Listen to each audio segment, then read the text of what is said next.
Hi, I'm E.D. Lewis and welcome back to my channel, and today I'm wrapping up the Summer Spooks Reading event. So, before we get to that though, I do want to do another show and tell. I only have like one more thing I can show and tell, but I decided to push that one back till some other time so I can share this. I got inspired by my friend Bad as Rad, and I got a skeleton at Five Below. She named hers Mr. Skinny. I named mine Bone Daddy. So, say hello to Bone Daddy. I'm not sure how he's going to fit into videos. He has a very wobbly head. He's like a bobblehead. I'm not sure how he's going to fit into videos, but he will fit in somehow, but probably not till closer to Halloween. So, when we decorate the library, which I'm not really sure how I'm doing that this year. Alright. He does sit in the chair. Since I got him, he has been sitting in this chair when I'm not doing videos, so... Hey, maybe he should do a video and I'll just sit back. I can direct him. I haven't directed in a long time.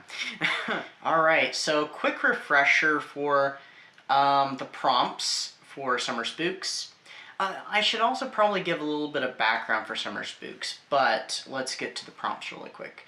So number one was Bumps in the Night. Read a spooky book or story, you know, whatever you want to read, with ghosts or haunting of some kind. Well, we'll just go through the prompts and I can do background later. Alright, so I read, this was actually my second read. I only got through 2 reads. I did not get through 3, but this actually filled more than one prompt.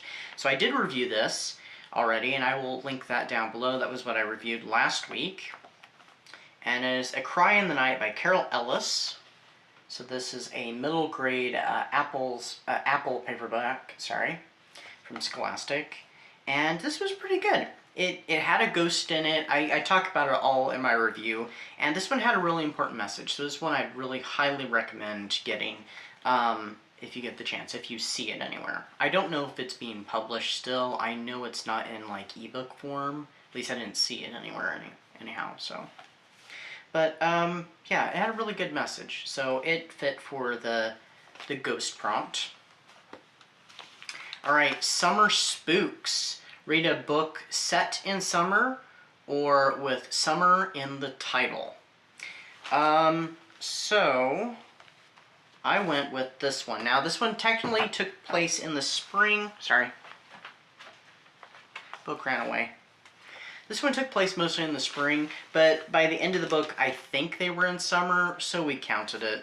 And that is We Have Always Lived in the Castle by Shirley Jackson. I have a review for this one too. I will link that down below. Check the description always.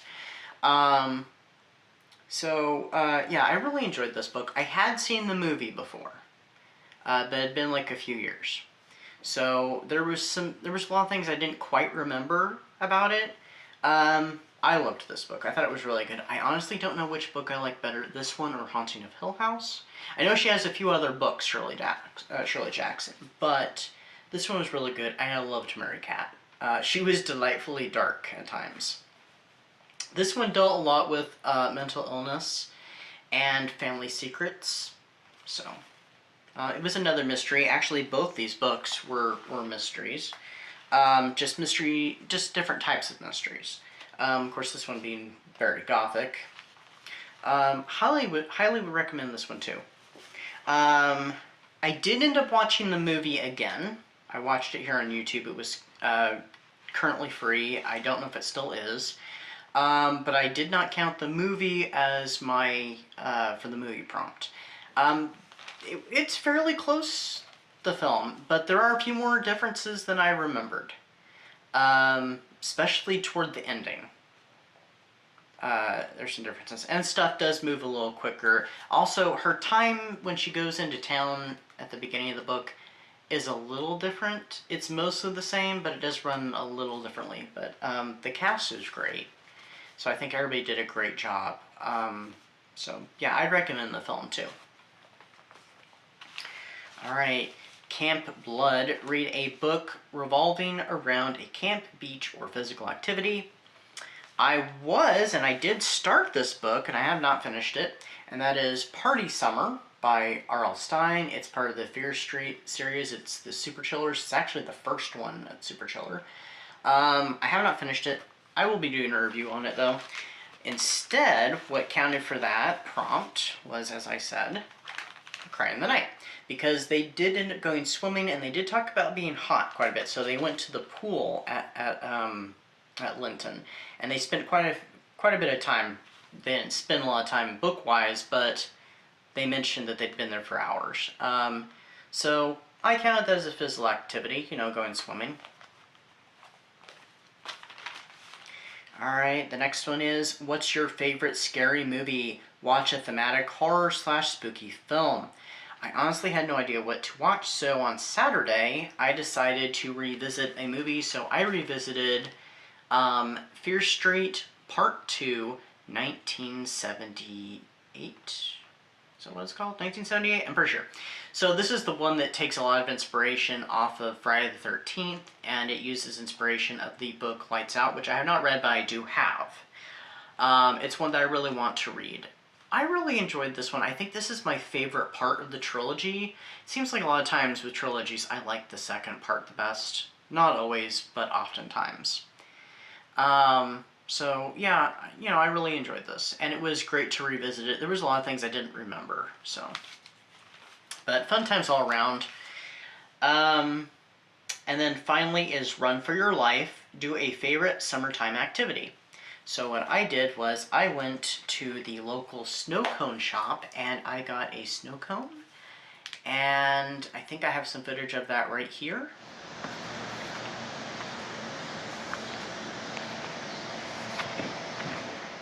So I got a Compton's Crypt.